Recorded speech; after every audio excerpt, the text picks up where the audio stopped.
Professor Dr. J.K. Mitra, sir, ex-HOD, Department of Medicine, RIMS, Ranchi.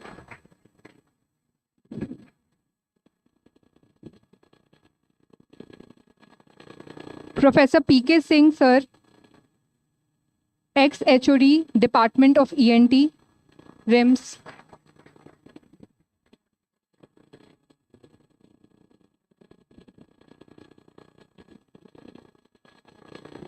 Dr. Nishant Goyal, sir, Assistant Professor, Psychiatry, CIP, Professor. Sorry.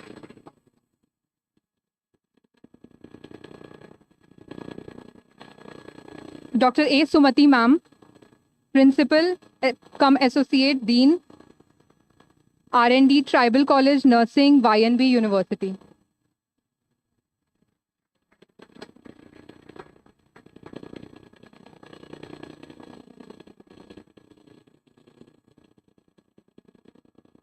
Our esteemed judges will be judging poster and oral competition. Thank you so much, sir.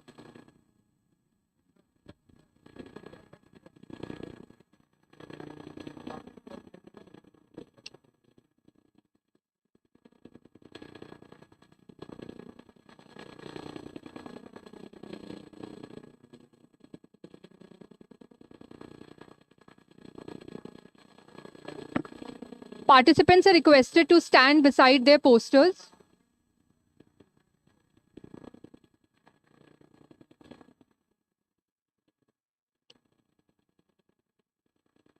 Kind of cultures, our socio-economic status also varies.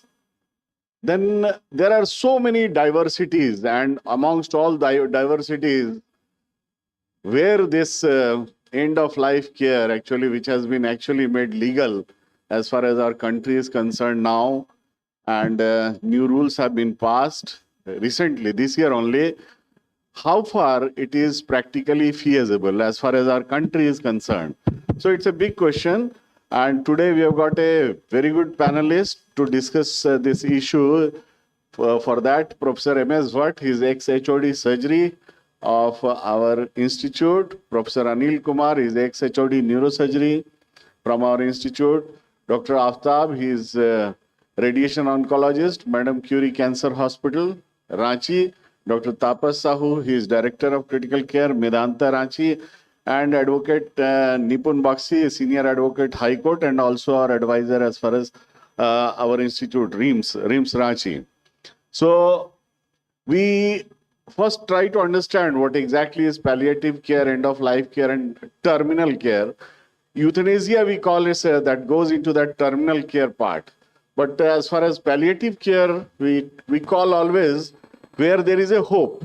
We know that probably the prognosis may change of this patient. The patient may survive for quite a long time. At that point of time, we say it is palliative care. But when it comes to end-of-life care, it is a certain that now the patient is going to die. Everything has been tried. Now we have reached the end point, and here we need to give those cares which actually should make the patient more and more comfortable. And he should have a peaceful death. That is what we call as an end-of-life care. Okay? Now, this is another way of differentiating between palliative care and end-of-life care, where in palliative care, you do symptomatic management, spiritual healthcare practices, psychological support, and you try to improve the quality of life.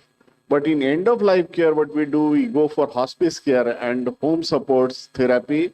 We feel that patients should stay with the family members. He should get a good psychological support. Obviously, pain is important, so that is why symptom management, and obviously the psychological support and spiritual health care. These two things are very important as far as human being is concerned. So these two things are given more priority as compared to others. So is end-of-life care legal in India? First question is this. India has only one legislation concerned with the end of life, and that is Human Organ Transplant Act 1994 and 2011, which was modified. which validated the concept of brain death for the limited purposes of organ donation. And this is what we have as far as our country is concerned. And euthanasia, it entails hastening death in patients who are in severe pain, and it is an illicit act that intends to kill the patient. So you can go one step further. So there are many confusion and there are many gray areas. On the contrary, all efforts are to provide symptom relief to the patients on end-of-life care. So there is a thin margin between end-of-life care and terminal care, and palliative care is initiated to give a good quality of death to the patient so that at least we have some hope that the patient is going to survive. So end-of-life care includes palliative care and usually involves the withholding or withdrawal of life-sustaining treatment. Once you stop giving active management to the patients, like you are giving cancer chemotherapy, you stop giving chemotherapy, radiotherapy, all those things, you stop giving. In ICU, you stop giving inotropes, you stop giving antibiotics, and those kind of things you stop giving. Now, this is the Supreme Court guideline 2018, where they gave two things. One is advanced about they modified their law as far as advanced directive is concerned, and also at the end where there is a withdrawal of support is concerned. So this is another place. So we welcome our chief guest, today's Professor Indranil Manna from his Vice-Chancellor of BIT MESRA. Welcome you, sir. So these are the two things which has been changed recently in 2023 also. So there were two key amendments which was done. Initially, these two things has to be done under the presence of magistrate. But now these two amendments have been changed. First is that an advance medical directive may now be made in front of a notary only. So in presence of notary or a gazetted officer, you can take an advance directive of a patient, and there is no need for it to be countersigned by a magistrate. So it was there previously. So that was making it very difficult to get it done inside a hospital scenario. And then for withdrawal of support, the another change which was done by Supreme Court is that two committees need to be constituted by the hospital where the patient is admitted. Means you just need to constitute two committees in hospital committees. So here again, there is no need of magistrate or district collector.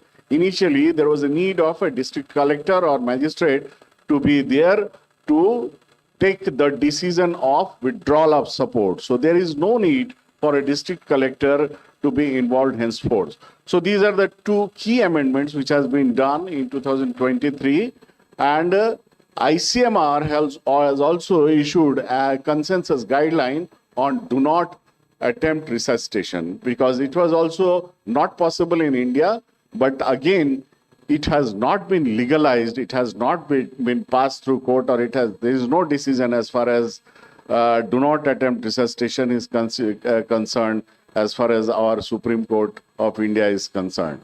So we in India, we follow these rules like कर्म फल भोगना ही पड़ता है इस जन्म में चाहे अगले जन्म में.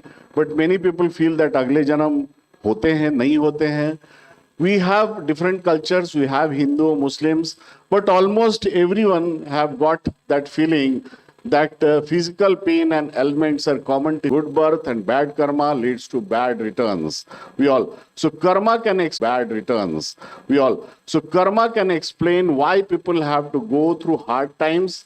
And as it is said in our culture, Hindu culture, Indian culture, that sannyas ashram, people get rid of their worries about money and feelings and prepare for death by praying, reading literature, and meditating.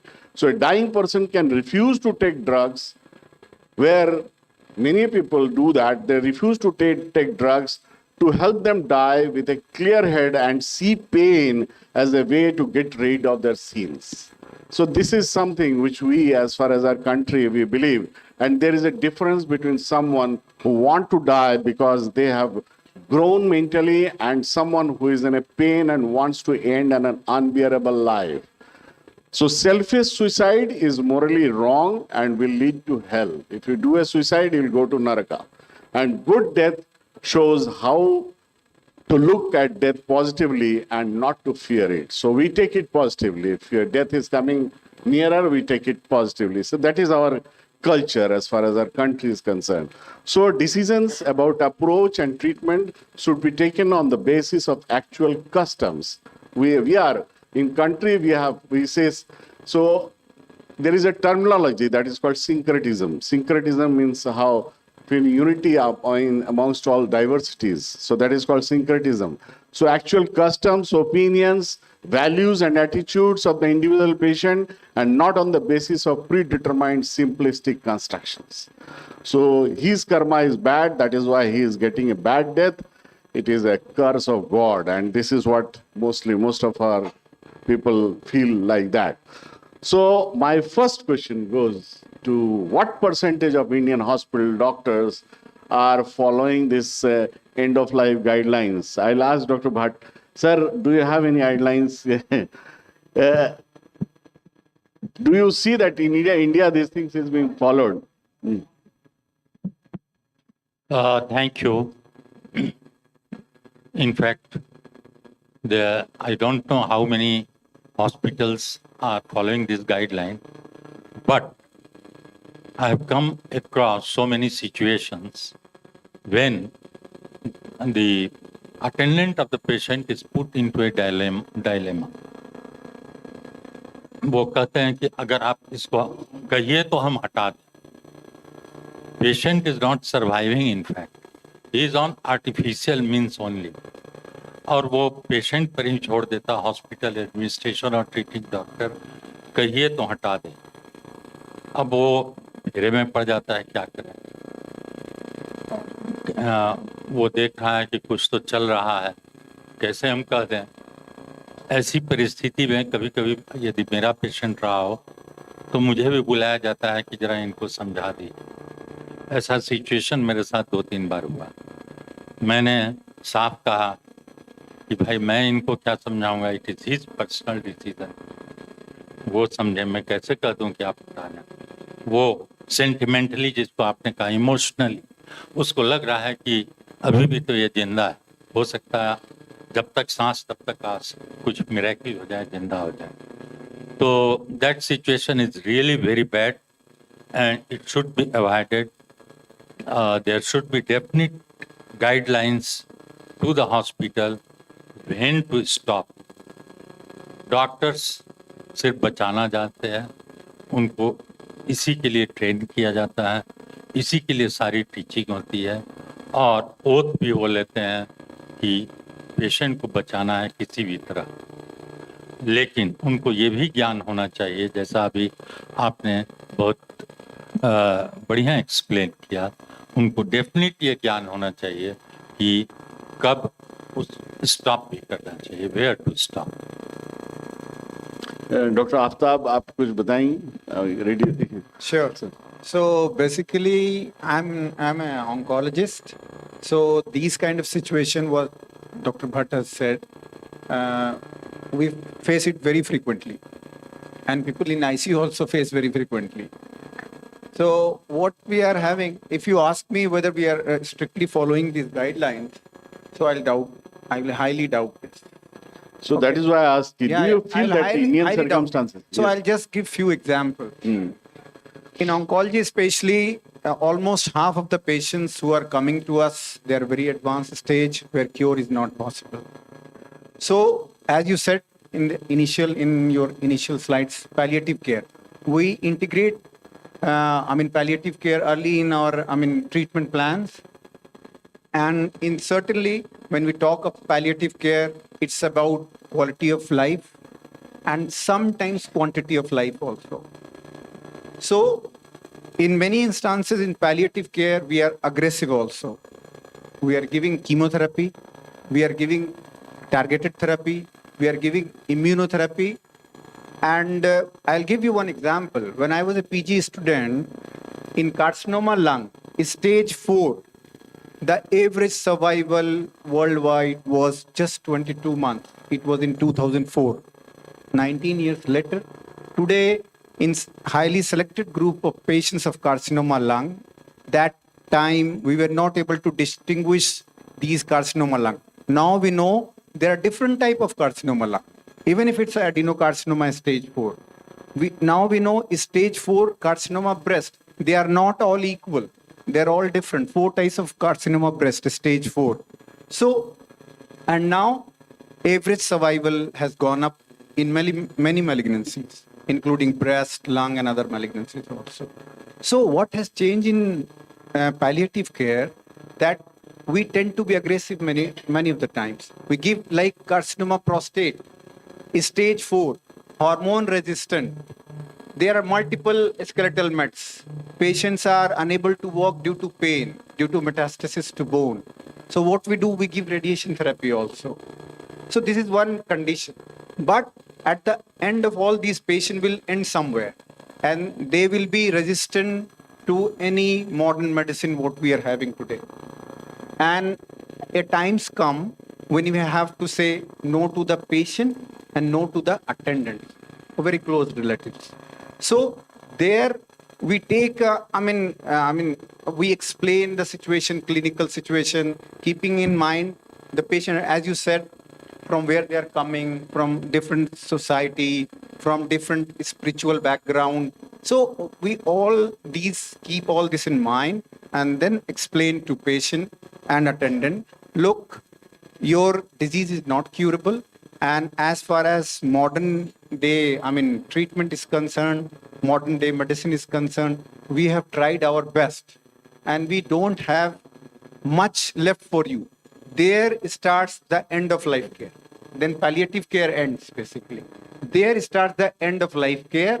And there what we do, basically, we try for them, whatever life, male, female, or transgender, we try to make it painless or minimal pain, death, and journey towards. Basically, it's a transition from end of life to death, what we say. So what we try, basically, to make life, whatever is left, painless or minimum pain, and also suffering has to be minimal. So this is what we try. And euthanasia, I think we will talk later on. Anil sir, what do you say? How many awareness about end of life care? How many people, how many hospitals, how many doctors have got this thing, or how many patients, family members have got this idea? Just sir, a small thought from your side, because I know that there is no data. Yeah, awareness, especially if we talk of Indian perspective, has very little, very little. Even awareness among doctors, nurses, and paramedical staff who are working in hospitals, they also know little about it. So the first thing is awareness. That is very important, because whenever you talk about end of life care, you have to follow many things, advocate guidelines, whatever guidelines is present in provided in India, as you mentioned about legal aspect also. So you have to take the consent of the patient, or you have to take the consent of the attendants or surrogates.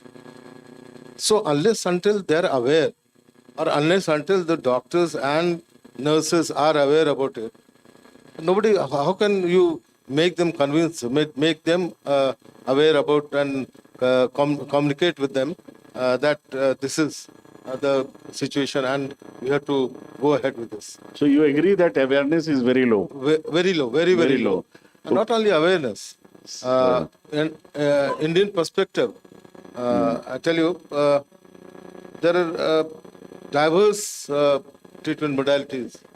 If you talk of treatment at Bangalore, Delhi, Bombay, and then RIMS, and talk of treatment being given at Kuti and say nearby Bundu or Lohardaga. So there is vast difference. There is a lot of difference. So if somebody is treating some patient at Kuti, so they cannot claim that all the methods, all the medicines, all the medications, all the procedures have been taken care of, and they can decide that, okay, it is the end of care and end of life care, and they can decide. There are protocols also. That is number one. Data from Canada is a very developed country, and the US and data, they're taking it very seriously. In Canada, they follow medical assistance in dying. So MAID is very clear. They have clear guidelines there. So they have a long list of request applications. But there also scenario is only 1 out of 3 Canadian gets real good healthcare, and 1 out of 5 pediatric patients get real good healthcare. And if you talk about disabled, so there are many physically disabled patients. So for them, rehabilitation, resuscitation, there is long line, long queue. They don't have even there is long list for waiting list for palliative treatment, palliative care. And as you talked about palliative treatment and end of life care, in fact, palliative treatment is part of end of life care. End of life care doesn't mean that you stop giving palliative treatment, as also said. The thing is, you have to be clear, you have to communicate with the patient or their attendants and convince them that it is required. Sir. And So- for that, there are lots of legal aspect, lots of. So legal next question, sir, legal se hai. We have one lawyer with us. So this question is for you, sir. Do you think that changing anyone's wishes to a legal framework ensures a dignified death? The legal system is only an enabler, and while deciding the case initially, it has also progressed. The judges were also reluctant. In fact, in 1996 in Gyan Kumar, when first time this question was raised, whether the right to life in Article 21 of the Constitution, a fundamental right, would include the right to die, and the Supreme Court negatived and said no. And it took several years thereafter till Aruna Schonbock, when the Supreme Court first realized that life itself is not just mere physical existence, and right to life also includes right to live with dignity. It was confirmed only in 2018. But still, the Supreme Court has laid down very stringent guidelines, and therefore the case had to be referred again, and it has been decided recently in 2023 when you said that there have been modifications of the guidelines because the conditions were so stringent that between 2018 and 23 there was not even one case of euthanasia. First of all, in India, the Supreme Court allows only passive euthanasia. Unlike other Western countries where you can even aid in the death of a person, in India you can only withdraw life support or take away medication. But even with those guidelines, the Supreme Court was also very reluctant initially. Then it permitted passive euthanasia. Now it says you don't need a judicial magistrate's permission. And these guidelines are necessary because doctors would be scared. Otherwise, we have provisions in the IPC, Section 306, which is abetment to suicide. 309 makes an attempt to suicide itself punishable by law. So these provisions have to be diluted. The awareness must be spread. The Supreme Court has said that every person must have a right to form a document. Everybody knows what a will is, but every person must also have the right to form a document which he calls a living will with attorney authorization, because he may not be capable of taking the decision at some stage. So he can have a document now saying a living will, and who takes decisions on my behalf if I am at that stage where I cannot take the decision. But the manner in which these documents have to be formed, whether they have to be registered, the state governments and the central governments have to come up with guidelines. Those guidelines are sadly still missing.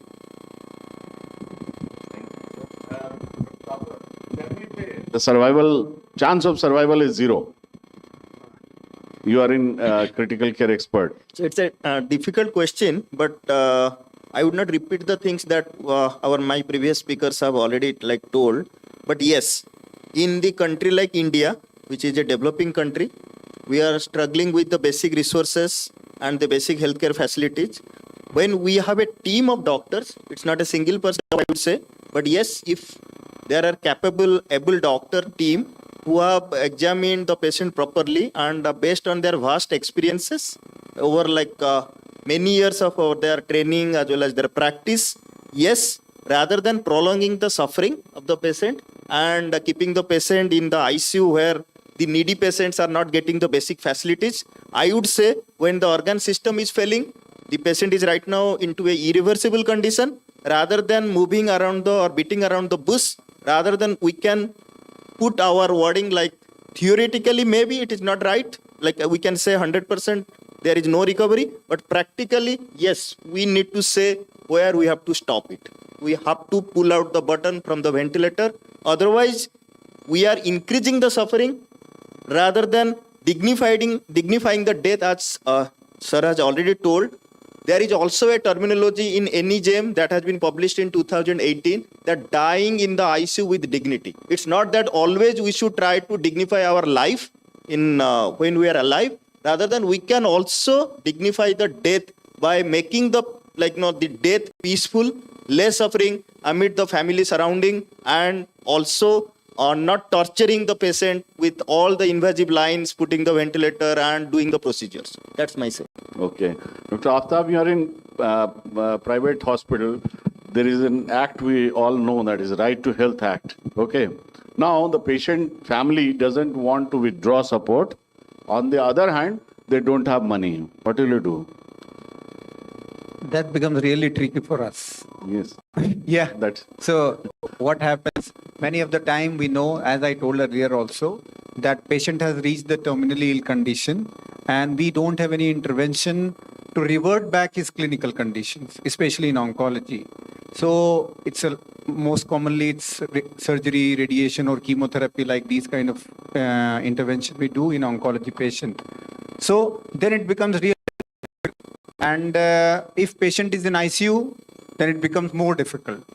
Sometimes these patients are in ward, sometimes in ICU. Then in ICU, if they don't understand, we call them in calmness, with all due respects to patient and their family. We sit together, sometimes not alone, not the ICU in charge, me and one or two more doctors. We sit together, try to explain the whoever. Sometimes it's the husband, sometimes it's father, sometimes it's mother. So we sit together and explain to them. And almost when we explain them, as you rightly said, we have some beliefs. So when it comes to beliefs, like whether it's a Hindu or Muslim or Christians, this play, what I have observed, if you take that angle and try to understand from them, and if you explain 6 to 7 patients out of 10, they agree. Okay, sir, फिर ठीक है, आपको जैसा लगता है आप लोग करें, ऐसे बोलते हैं. But उसका legal कुछ ये तो we don't have any. बहुत मुश्किल है. Yeah, Legal, very difficult. So that is what I said, कि putting everything in legal frame is difficult. It's difficult. Yeah. Okay, sir. Now I'll expect answer in just 1 or 2 lines, sir. But sir, one question to you: if the patient is the only capable member who is going to take the decision of end of life care, how are you going to take the decision? And he is in a deathbed. This is really very difficult position. But what I remember, in one case, Sir, I Permanent expect. Katara. Yes, sir. Short answer, sir. Yes, एक permanent Katara versus union of India, उस case में कहा था supreme court ने कि अगर patient का attendant नहीं है तो it is doctor's duty to do whatever possible. I think here it is his duty to do whatever he thinks better. So it is the in charge or the hospital administrator. Yes. Sir. I think there should be always a committee. And second opinion should always be taken, as has been stated in the protocol. The other doctor should not be involved with the treatment of the patient. Then only if he has the same opinion and legal aspects. Sir, Anil sir, you just have retired from this hospital after so long experience. So it is for government hospitals. After admitting a non-responsive patient, who needs end of life care, actually, the patient's party has fled. What will you do? Very right. Firstly, I'll just like to impress that it is for now, at least in India, it is for chronically ill patients only. Even I think I suggested that so do not attempt resuscitation is for chronically ill patients, not for acute patients. Acute patient, whenever there is a cardiac arrest, whether to do CPR or not, you have to do CPR. So that is one thing. But in my clinical practice, of course, I remember one patient, not very a long time back, one patient came, he was operated somewhere else and came to our department. Sorry, he had diffuse axonal injury and he was on ventilator. He came to the department, exhausted, no money, rather. We put him in ICU. Many times we had to, he was customized, so we had to take out, sometimes we were able to take out the ventilator, sometimes put on, we tried to support him with medicines and whatever from the hospital. Around So whatever best support we feel that we provide, what we can do it, whatever government has provided with that, whatever best we can do to that patient. Yes. That should be. I'm yes, sir. telling you my experience with this particular patient. So we, in fact, have had no hope almost that he'll survive. We had told the brother and the relatives also that very, very little chances of surviving. But after 2.5 months, he showed some sign of response. And in the meantime, he had 2-3 chest infections, pneumonic patches and all. And when he started showing some response, he gradually improved. When he improved, he was not in coma fully, but semi-conscious state, you can say, he says was 6 to 7. Then we could know that he had no movement in the legs also. So gradually he improved and showing a response, responding to some patients, and we started him physiotherapy, of course, with that, and we got an MRI after 3 months of his trauma, and there were multiple fractures in the vertebra. So what to do? We planned a operation for that, and we needed implant. I mean, I think that was the longest segment spine surgery we have done, we have seen in my practice. 14 screws and 13 inches rods were put on both sides. And it was a pleasant surprise that after of being operated, after 2 months, he went back home walking and talking. That's great, sir. So we have to keep trying. There are examples. Yes. I'll just quote a very interesting. Sir, we have shortage of time, sir. I'm sorry.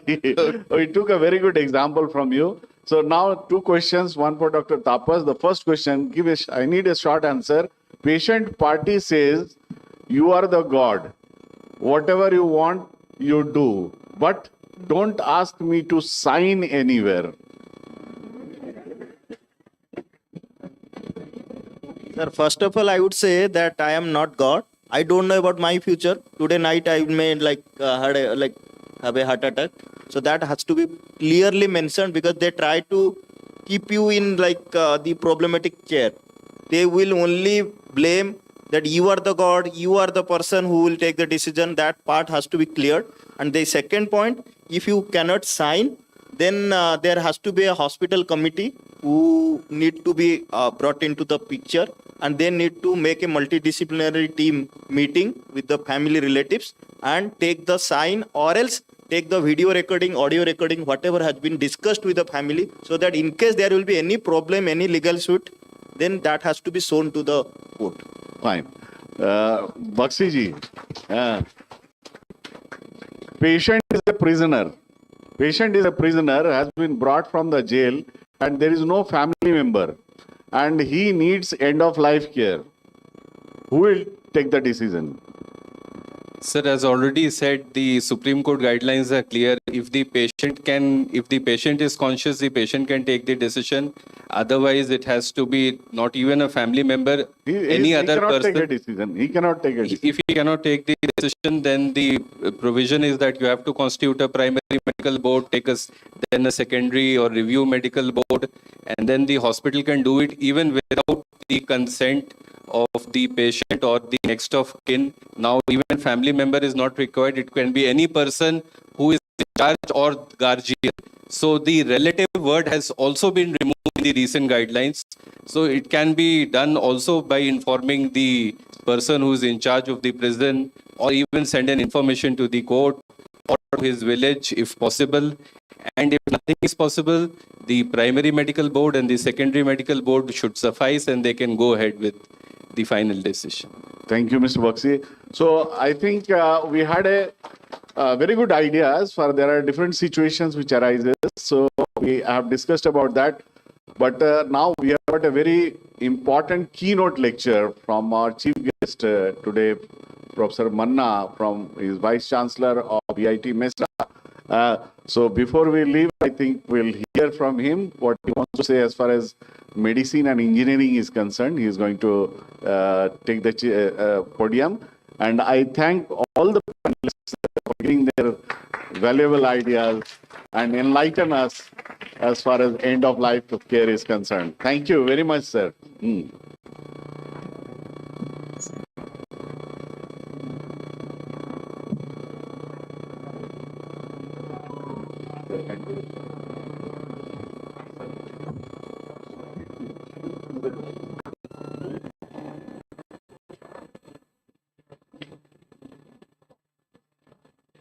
I don't have any slides or anything. Acha, you wanted to? Okay. So, good evening, everyone.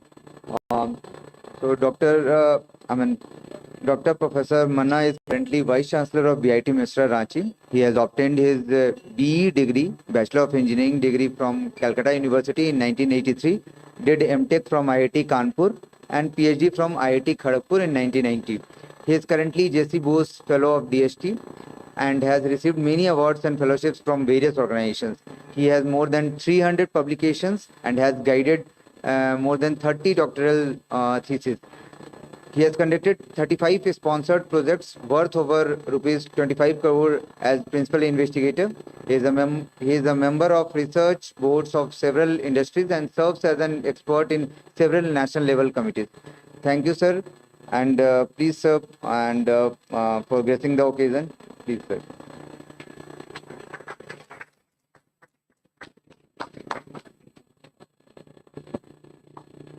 Dr. Bhattacharya and very esteemed doctors of this most famous institution, medical institution in the city and the state. I'm truly honored to be invited here. When Dr. Bhattacharya met me, my main intention was to see what is there. I always keep traveling, enter into RIMS. So I thought this is an opportunity, let me go there and take a look what exactly they are doing. I was also very much attracted because of another possibility or another mention, and that reason is research. Let me come straight to the point that in any subject domain, whether it's medicine or engineering or even a humanities discipline, maybe law, maybe whatever, in any subject domain, whenever we go to any tertiary level institution, all of us essentially are related to or devoted to one single objective, that is knowledge. And if knowledge is a coin, is it enough or? Huh? Okay, I got to be a little closer to this. If knowledge is a coin, all of us know, na? Knowledge, coin has two sides. So this coin called knowledge has two sides, and these two sides, one side is teaching or dissemination of already what is known. The other side is research, by which we actually generate new knowledge. So when Dr. Bhattacharya said that this is going to be the research day, I thought maybe I can find certain relevance to this particular connotation. So in any tertiary level institution, like medicine or engineering, we all try to generate new knowledge. Otherwise, whatever is known today will remain static forever. We need to replenish with periodic efforts.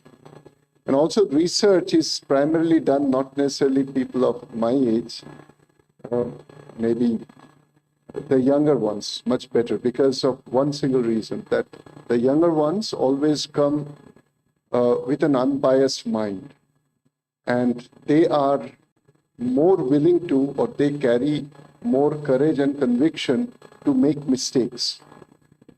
So it's very important actually that when we try to develop new knowledge or find something new, if you're already too trained, then you also happen to be too biased. And you are too constrained to make any decision, any attempt, which your training will always tell you or prohibit you from making such an attempt. Now, when you talk of a solution, a knowledge which is used for a solution, for example, if you look at an automobile, motor car, can somebody ever claim that the motor car is made only by a mechanical engineer? Or you look at a flying object, an aircraft. So we all fancy traveling in an aircraft from one point to another.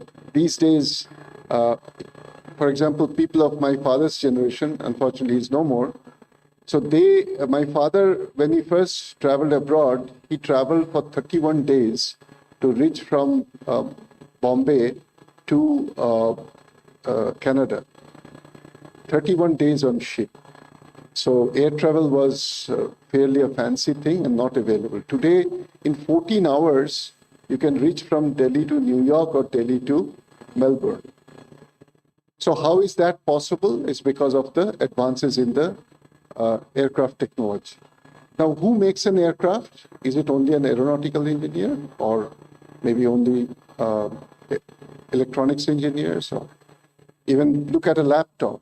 Is it only made by the computer scientists?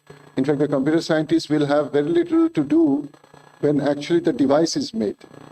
For the logic part, yes. So the point I'm trying to say is that when we talk of knowledge as a body which helps us to progress, it is never a monolith. It is never unidirectional. It is always interdisciplinary. So now that brings me to the main reason as to why I'm here today. I belong to engineering, and if you ask me, or I think there are many young minds, what is engineering? By the way, are they all doctors here, or there are also mix? Okay. So actually, if you're all doctors, then I'm even more emboldened, because I say something silly, you possibly won't make a difference whether it's right or wrong. So the point is, when be it engineering or medicine or any discipline, usually is based on a fundamental. Like this building is based on a foundation. It can be 3 or 4 storied or 10 storied or 100 storied, but you need a foundation to actually give stability to the structure. So similarly, all disciplines are based on certain fundamentals, and engineering is based on typical engineering sciences. Say, for example, all of us take pride in saying that India is one of the few countries in the world which not only is able to send rockets to the space or plant a satellite in the geostationary orbit, but also is competing with the topmost nations in the world in terms of reaching out to Mars or Moon, or even making manned mission to the space. And this is no longer possibility. In fact, I just happen to recall that coming Saturday, there's a meeting in which I'm supposed to speak about manufacturing in space. So I begged with the organizer, I said, look, I certainly am not the person who should speak about that, but I couldn't convince him. He said, no, sir, you have published something and you have given such lectures, so you tell us what can we do. So I just told him one single reason.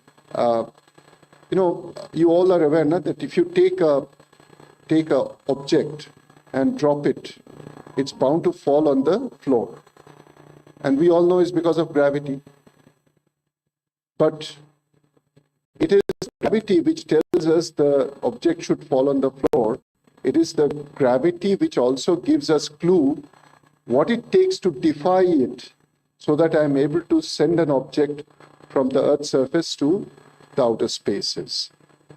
Now, there was an occasion where I had to give a lecture on a similar topic, and I explained to them that, for example, you plant a seed, the root goes downward, the stem comes up, the branches, they spread and leaves come out, and that's how life sprouts on Earth. Are we sure that same thing is going to happen outer space? Because we don't have, no one can say zero gravity, it's microgravity, very minimal gravity. So for example, we take water and we boil. It evaporates, steam produced, or we place inside the freezer. The water tends to solidify in the form of an ice. All the physiological activities that you doctors are familiar with on Earth is because of certain activities like flow, like diffusion, like movements, and so on. Are we sure that the same kind of activities are possible in the outer space? We know, we have seen photographs that because of lack of gravity, actually the individuals tend to fly, move from one to another, and they actually, because you feel weightless. So whether life exists in the same form or whether life actually can proceed in the same way, first we should understand that. For example, if you melt and pour, like in what we do in engineering very often, you want to create a machine, so you first take material and then you let it fill up a cavity, which you call a mold, and then you have a component of a particular shape. Outside, can I pour anything? I cannot. If I cannot pour anything, then how am I going to produce anything? So how am I going to manufacture? Okay. Now, even more fundamental question, and you know enough of medicine that you talk about something else so that you hear something different. On Earth, everything that we see around us is made up of matter, right? And we know well that matter can exist as in the three possible physical states, solid, liquid, gas. Where did the matter first come? Where did it originate? We all know that basically the entire universe was at a very high energy state, and gradually it cooled down and objects formed and so on. So objects formed primarily from a vapor state, not necessarily from the solid state. So the existence of matter originated from a transition, from a phase transition from vapor to solid, from vapor to solid directly. On Earth, the atoms have a direction. In the outer spaces, when you don't have any gravity, how do these pieces move? How do they form? It's not well documented, not well known. So today we are in an era where not one mechanical engineer produces a motor car, not one aeronautical engineer manufactures a big aircraft. And it's the same reason medicine today requires a lot of input from other disciplines. So in my subject domain, I always tell my students that, it takes a genius to understand and question without any inhibition of something which is absolutely fundamental. People might say that this idea is very crazy, but you have to be of that level. For example, everybody knows apple falls on the ground. A ripe apple from the tree will fall onto the ground and will never go up. Everybody knew it, everybody has seen it. But it took the genius of Newton to first ask the question as to why it should all fall down and not go up. And that was the basis of the law of gravity. Now, you had to wait. Similarly, if you apply potential difference, electrons flow from one end to the other. So Faraday first explained that. Faraday, likes of Faraday, Volta, and so on.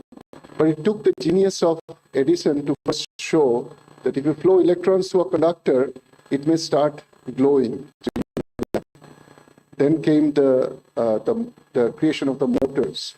So the electrons flow, it creates an electromagnetic field, and if you change the flux around that, then you create induced current.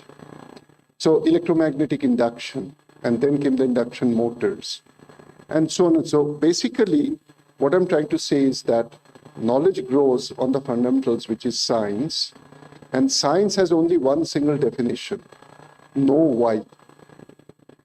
Nothing else. For example, why something is conducting, why life sprouts in this condition and not in another. You're not sure whether you're going to use it tomorrow. You're not sure whether it at all will have any application anywhere at all. But that is science. The fundamental question, know why. The engineering comes next, know how. So, Faraday showed that electrons will flow from higher potential to lower potential. And if there's a path through which electrons can easily flow, you have a conducting path. And then Edison and subsequently the General Electrics and General Motors, they created huge machines, huge devices. So that's not even engineering, that's technology. Same thing happened in medicine. Say, for example, today, when a patient walks into a big or small hospital or any place, before possibly you see a doctor or you're allowed to see a doctor, you have to go through multiple diagnostic processes or monitoring processes. Your heartbeat, your pressure, blood pressure, your something else, and maybe if you have some different types of symptoms, they may ask you to go through X-ray or ultrasonography or something like this. The doctor. So the question is that, can an engineer do those treatments? Certainly not. Why not? Because engineer knows how to produce a signal. Now, to interpret the signal, you take certain specific knowledge. Now, the question is, when you, in our field, we often talk about something called resolution. See, when Roentgen first showed the existence of X-ray, it came out of accident because he was producing very high current, and by chance he brought a barrier in the path of the flow of the electrons, and then he realized that the film behind generated certain spots. There was a reason for having such spots. And since they couldn't explain what is the reason, they said it must be because of some radiation which is unknown, X. And that's how the name X-ray came in. These new discoveries primarily happen either through serendipity or through some accidental phenomenon, but they give you a clue. So the doctor is required to interpret the signal which is created through either a physical or chemical principle, which an engineer is needed to produce or create. These days, when we go for all these MRI scans and CT scans and so on, so you require a very large magnetic field and a very well characterized magnetic field. You cannot afford to have a magnet which gives very unstable signal. And if this is has to be stabilized and brought to a certain level so that it produces signals of a particular type, and now you give a pulse and see the perturbation, and from that you interpret. I was listening very with a lot of interest the discussion going on euthanasia. Of course, I never had to, until now, worry about what is euthanasia. The question is that the decision, and this is where, again, the utility of knowledge comes very, very important. So you have, I mean, a patient develops certain abnormalities. The patient reports to a clinic. The doctor or the technicians, they make huge amount of investigations, produce lots of results. The results are produced before the doctor or the board of the doctors or something, and then a decision is to be made. What would be the right course of action, what treatment, what medicine, and so on and so forth. Now, this is where ultimately the wisdom comes, which is one level ahead of knowledge. So first we start collecting data, information, random. We see a trend, then we form a theory. We come out with an equation, a theory or something, and that is something new, so we needs to be a new knowledge. And the ones knowledgeable, through their experience, they combine their experience, where they are considered as experts, wise people. So those who have the right wisdom can take the right decision. Now we are gradually entering into an era where interdisciplinarity is pushing us to the limit almost. We don't know really what is the limit, but we may imagine that this possibly could be a limit, which tells us that there could be a day tomorrow where you shouldn't need to see a human being.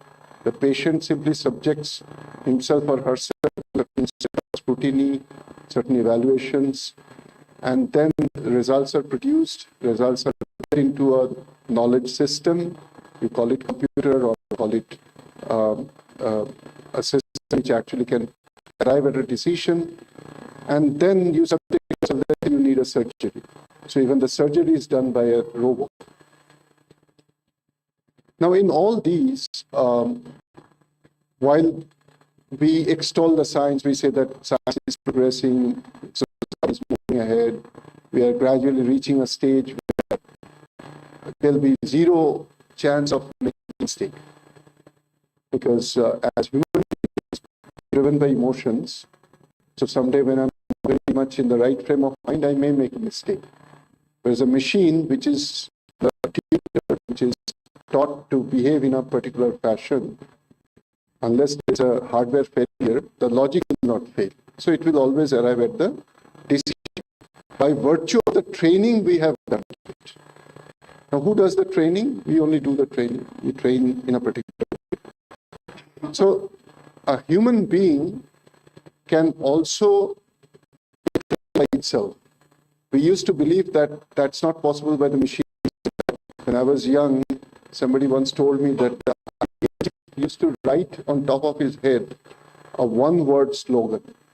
And that was his way of making people understand what is the difference between international business machines and the human beings. He used to write one-word slogan, think. He wanted people to realize that only humans can think and not machines. But today we are in an era where we all keep hearing about artificial intelligence and machine learning. And today the evolutionary algorithm has reached a stage where decisions also are made. Not only decisions are made, but machines are also trained to learn by itself. And in such an operation, in such a process, the speed at which such evolution happens can very well beat one of the most highest IQ individuals. In fact, we have heard that even Vishwanathan Anand got defeated by a robot. So when these things happens, then there is one difference that which still we haven't solved or we haven't got an answer. To digitize emotions. Now, a doctor may make a mistake because that day he had a fight with his wife. But the doctor also can take a decision which only a doctor even today can take, and not a machine. Because the machine hasn't been yet taught to that level of imagination. We all know now, Einstein always used to say that, logic is logic, rules are laws, but ultimately it's the imagination which drives science towards the next level. So this level of imagination is extremely important. So I certainly, this is an area where, for example, if I were a machine, then I have to be trained to speak what I'm speaking today. Maybe I'm a different kind of a machine altogether, created by somebody who we haven't seen. But the difference that I'm trying to actually drive home here is that today, any solution in the society, be it an aircraft or a satellite or simply a monitor that you have in the operation theater, none of these are made by one single subject discipline. It is always made by contributions coming from various disciplines. And when we talk of interface between engineering and medicine, there are hundreds and thousands of examples. In fact, in this very hospital, if you walk from one room to another, you come across multiple types of monitors, devices, sensors, various. For example, let me take one other simple example. I have something called additive manufacturing, which is like you imagine a big piece and divide into millions of small droplets. So you can, one way of doing is to first you create a large body, and then you do subtractive. You machine, you deform, you machine, and so on and so forth. Another possibility could be that you develop from a tiny little entity and gradually build into a shape which is what you want. So that's called additive manufacturing. So there's a gentleman called, some of you might have heard of his name, Ajay Puri. He's a famous, I know he works at Tata Medical Center, but I don't know what is he called, oncologist? Not oncologist, he's, whatever. So basically, he's considered a super doctor in Mumbai TMC. And I had some opportunity of interacting with him when I was in a CSL laboratory in Calcutta called Glass and Ceramics Laboratory. And Dr. Puri was told, so actually one of my colleagues developed some very important artificial hip joints and knee joints and so on. So that's another thing, by the way, I should mention, he created artificial hip joints which would cost about 30,000 rupees those days, and 2011, 12 at that point of time.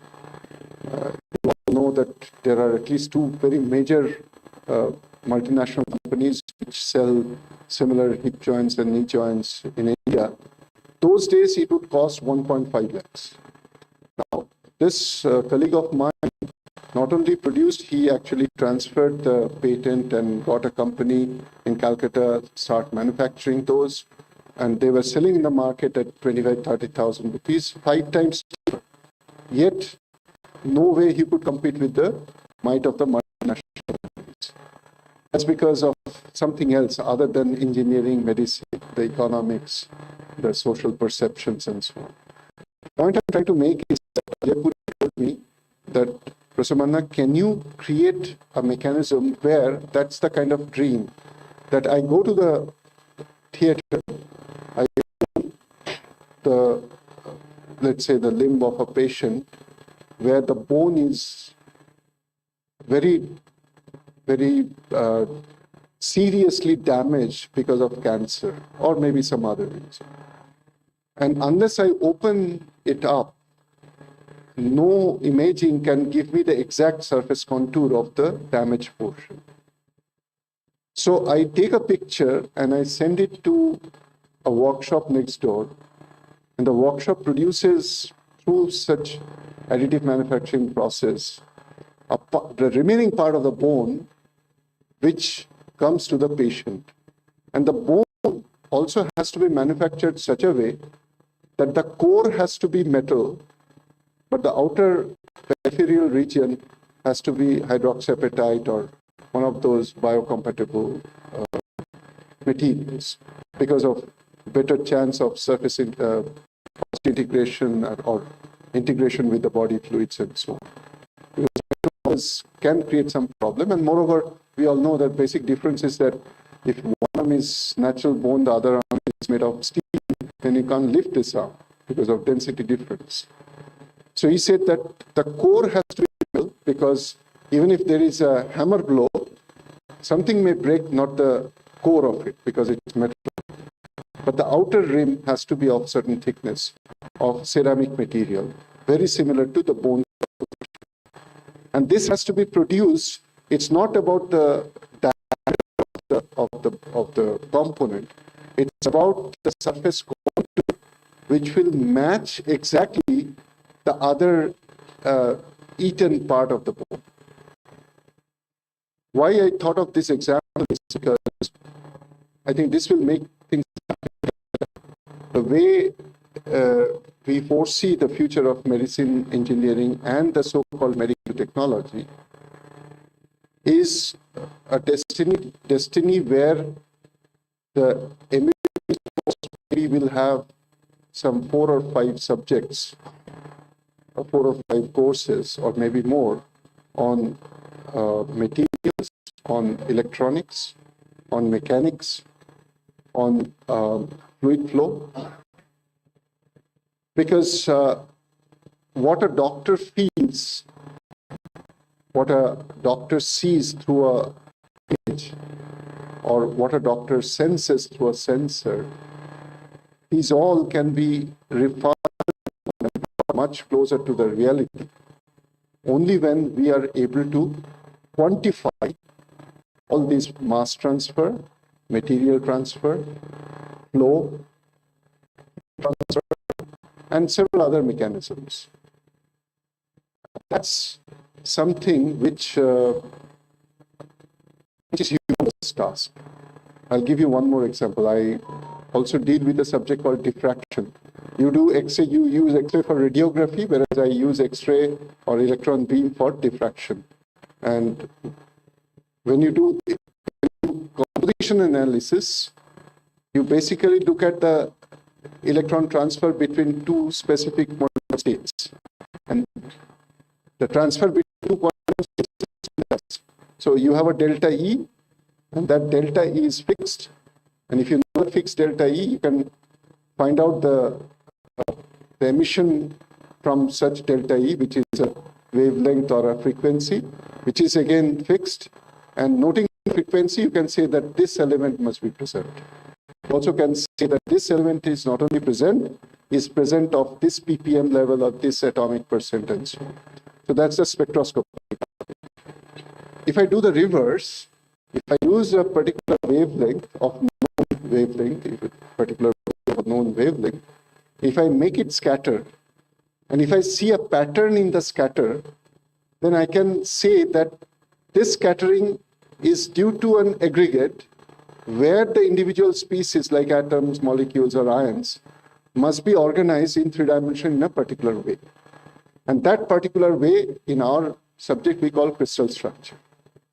Now, for us to solve a crystal structure of a metal or a ceramic or any such crystal, artificial crystal or inorganic crystal, may be difficult, but is not impossible. But I've known that the organic chemists, for example, when SARS broke out or COVID broke out, to first identify the molecule or the so-called RNA, which was responsible to quantify the protein, it takes at times not just days or weeks or months, even years, to solve one single structure. How do you do that? You apply exactly the same principle. Bragg's law, constructive interference, diffraction. When I do it for metal, it's so simple. When I do it for an organic molecule, that too for a protein with thousands of molecules per unit cell, it may take a year or more to solve. But this is very important to solve. Why? Because otherwise you won't be able to create the antidote for that if you trying to destroy that protein or take care of that protein. So in one way, we speak the same language, or we follow the same principles, but we speak in different languages. But today is a need when we also should start talking to each other in a language which is understandable. So that's why the future MBBS course, very soon I can envisage, will have a course on electronics, when they'll understand what is a sensor, how does it function, how do I, should I stop now? No, Dr. Bhattaji got up, so that I'll just take maybe just a few more minutes to come to the point.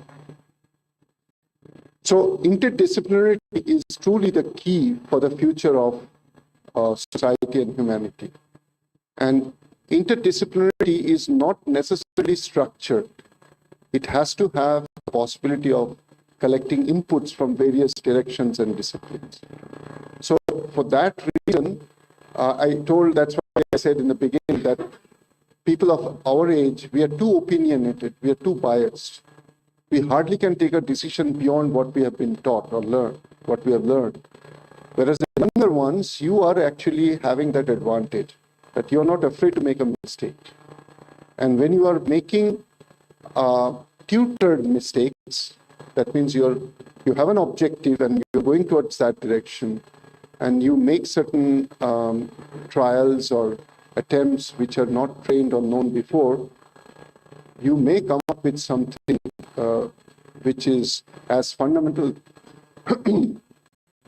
as blackening of a film that Röntgen saw, or as fundamental as Newton saw an apple falling down and not going up, and so on. So this is where the future lies. So I decided to come here when I got this invitation, primarily to tell you that the fundamental principles are not all that different, but we apply them in different contexts and on different platforms. And that's what makes things so interesting as medicine or engineering and so on. But when they combine, eventually the humanity gains the most, because new knowledge is created, possibilities come out. Last word is that we tend to believe that there'll be soon a day when the machine is going to rule. Now, the machine is going to rule only when we stop thinking. I saw a nice cartoon the other day, thanks to this WhatsApp University. Every day when you are not even willing to learn, you are fed with hundreds and thousands of those. So there was a cartoon where a robo is doing an operation, and the learned person sitting next to the robo is looking at his cell phone. And the slogan is, men have stopped learning while machines learn. So machines are learning because we have stopped being imaginative. We tend to believe that the evolutionary algorithm is going to give us new clues, which we cannot do. It certainly is faster, is easier, even less expensive to create certain trials and make certain decisions than to do those experiments and trials by human. So that's why artificial intelligence and machine learning, they are a big, big sensation today, and it is going to be like that. And it will take a while for people of our generation to come to terms with it, whereas younger ones will be quicker to be familiar and at home with them. But ultimately, we just heard, I was very keenly waiting that someone would talk about it, that it is equally true in medicine and engineering, a principle called ethics. So nothing that we can think of should defy ethics. In fact, if the rumors are true, then the whole world lost billions of dollars and 2 years of progress because of an unethical ambition to be ahead of the rest in terms of learning where life started.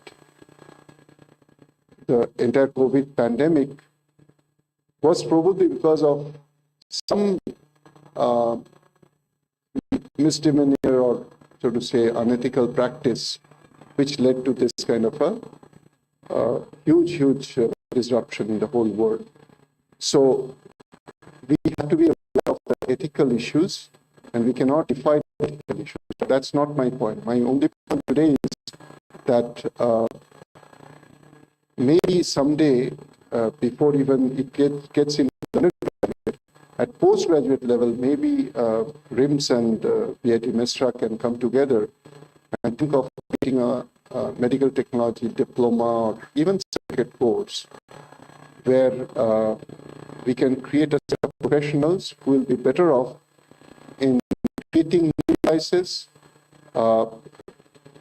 running and operating new devices, and most importantly, characterizing signals in a way better and faster. So thank you very much for your attention. Go ahead.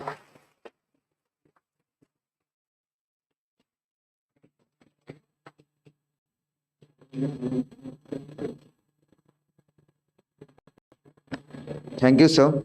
Now I would request our ADM ma'am to facilitate Sir Professor Manna.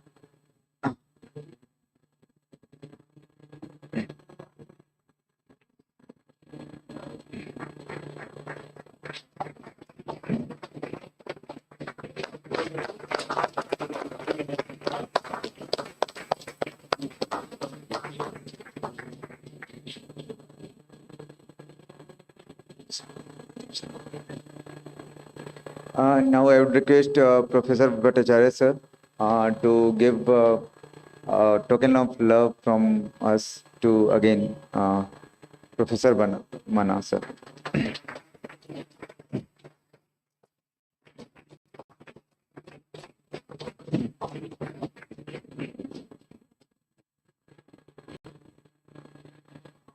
So now it's time to felicitate our judges. So first, I would request ADM ma'am, Dr. Satish Chandra sir, please felicitate Satish Chandra sir.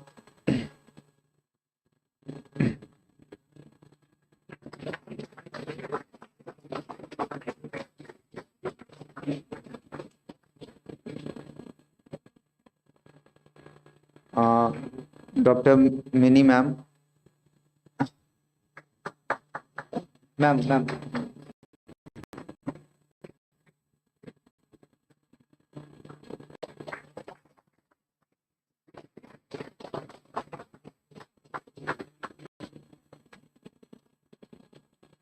Dr. Mitra sir.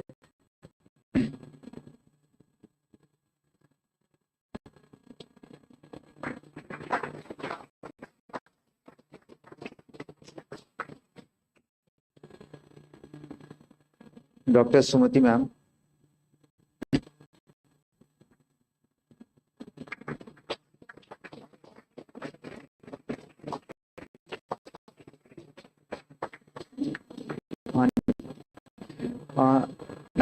Okay ma'am. Thank you ma'am.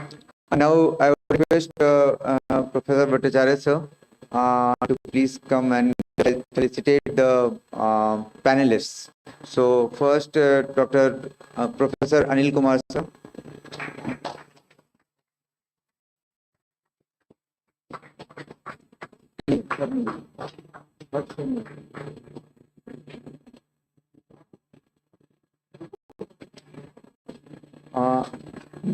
Dr. Tapas Saw sir.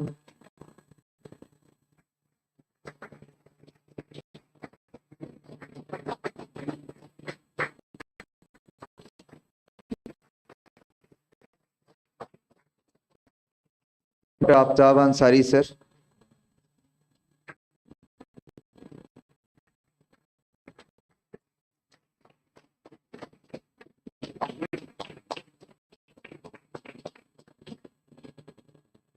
Thank you, sir. And now it's the time to announce the result of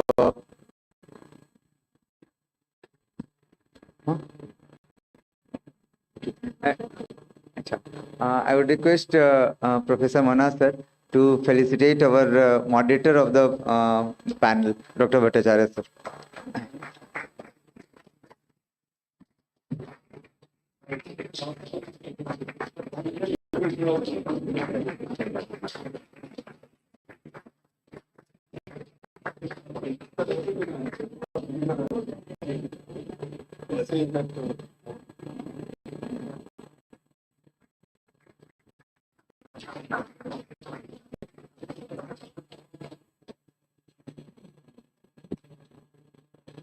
Now I would request Professor Bhattacharya sir.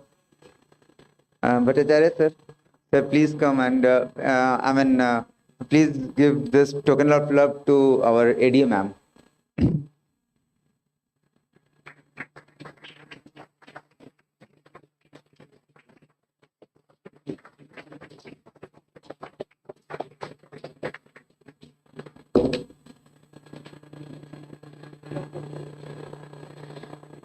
So now,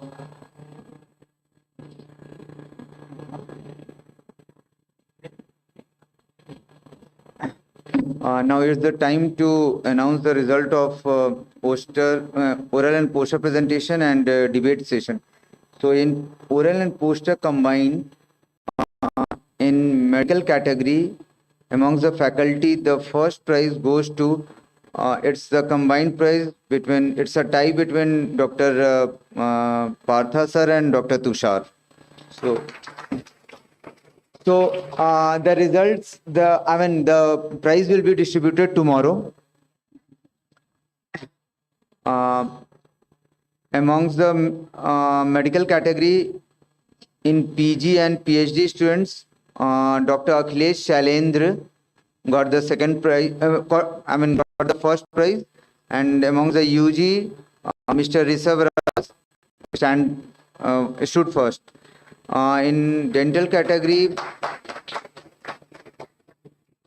amongst the faculty, Dr. Arpita Rai bagged the first prize. Amongst the PG and PhD, Dr. Ruchi Mitra got the first prize. Amongst the UG, Ms. Salini Kumari got the first prize. In nursing category, among the faculty, Ms. Litna George got the first prize.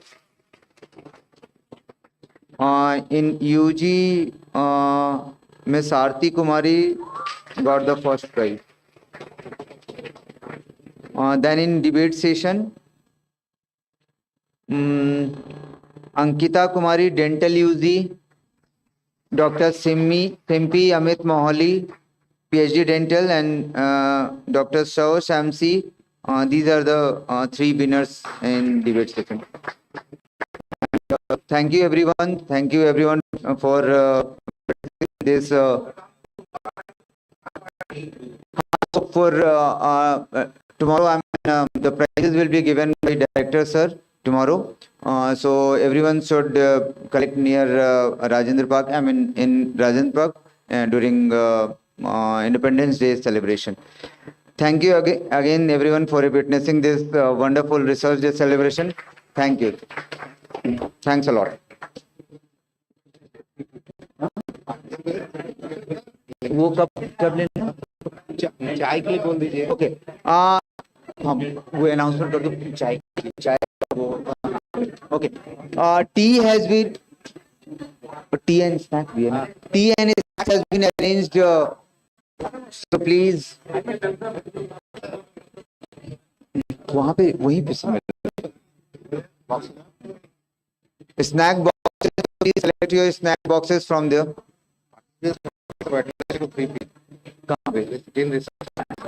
Okay, and participation certificates will be you can collect from Dean office at 3 p.m. on Wednesday. Thank you.